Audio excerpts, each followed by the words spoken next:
Hello, happy Friday. I hope y'all have had a wonderful week. It's been a little while since we've been on here, but we've just been busy as a family with Hanukkah and end of year stuff, kind of getting everything wrapped up and set up for the next year. It's a really busy time of year. I know it is for a lot of y'all. I just want to get on here real quick today and just share a thought that's kind of a follow-up to what we talked about last week at Mercy, with it being Hanukkah, the Feast of Dedication, talking about the dedication of the Temple of God. We spent some time talking about the fire of God, because ultimately without the fire, a temple is just a building. But instead, what we need, just like any temple, is the fire of God inside of us. And that's the power, that's the light, that's the source of life, and it's the source of everything that we need. But one thought that was shared with me afterward, and I love it when people have constructive contributions to make after the fact, but one of our friends, Anne, came up to me afterward and shared this verse. And it was one that I hadn't thought about in this context necessarily, but I think it ties in perfectly with understanding God as a fire, God as light. And so if I can pull it up here, we'll see what this looks like. It's from the Song of Solomon, or the Song of Songs, depending on which translation you're reading. But it's in chapter 8. And down in verses 6 and 7 is really the key part. It says, "Put me like a seal over your heart, like a seal on your arm. For love is as strong as death. Jealousy," or zealousy is actually what it is in Hebrew, "is as severe as Sheol. Its flames are flames of fire, the flame of Yahweh. Many waters cannot quench love, nor will rivers flood over it. If a man were to give all of his riches of his house for love, it would be utterly despised." And so in this, there's this amazing story, I guess, that's played out here in the Song of Solomon about true love, pure love, the pursuit and the relationship between the bride and the bridegroom. But here, in talking about love specifically, it describes it actually 4 times in a verse and a half, basically. It describes it as being a fire, and actually that even beyond fire, it's this unquenchable burning that is love. And ultimately, this love is what seals the person's heart. It's what seals their body. It leaves a mark on them. But in this, there's this story here about the power of our God and the power of love.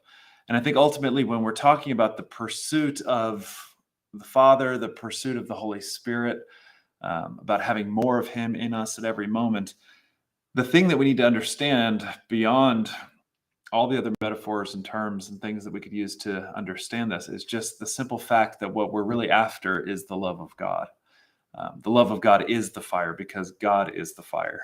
And so when we love Him, when we lean into Him, when we desire Him, what we're desiring is that fire that is God, that leaves a mark on us that can't be quenched, can't be washed away. It's permanent. And it really is the one thing that transforms us more than anything.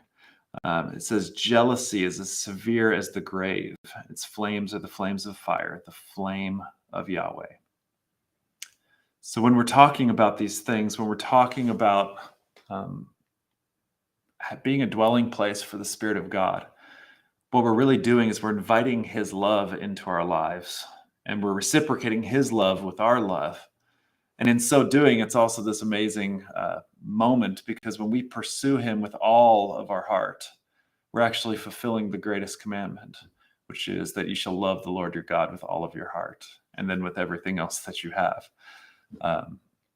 And so in doing this emotional love that we have for God, that is zealous, that does burn, that does consume, on one hand, it is just an emotion, but on the other hand, it is the very real acts of obedience that enable us to have access to Him.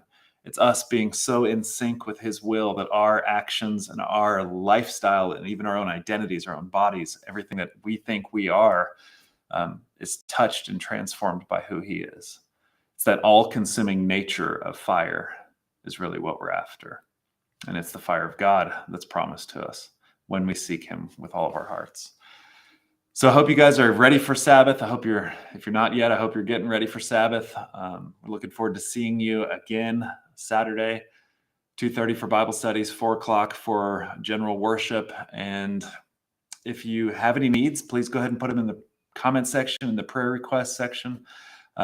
We'd love to lift those up to the Father as we get ready for the end of the week here. And ultimately, it's Thursday night, but we're going into Friday here.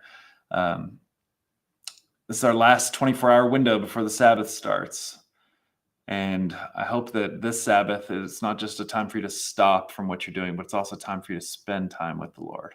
Really be intentional about it. Invite the fire of His love into your life and be transformed by it. All right, y'all. We'll talk soon. God bless you. We love you. We are praying for you. Good to see you, Johnny, here in the chats. If you guys need anything, like I said, please let us know. If you want to get in touch with us in other ways, you can either send us private messages, or if you go to the Mercy Collective website, you can do the online giving, the email, the phone number, all that stuff's on there. But Melissa, shalom to you in New York. We would love for you to come to Tennessee. I encourage everybody to, but certainly it's up to the Father, and I know you'll trust His will in that. So y'all be blessed. We'll talk soon. Enjoy the last 24 hours. It's technically Thursday, but it might as well be Friday. So enjoy your preparation day. Shalom.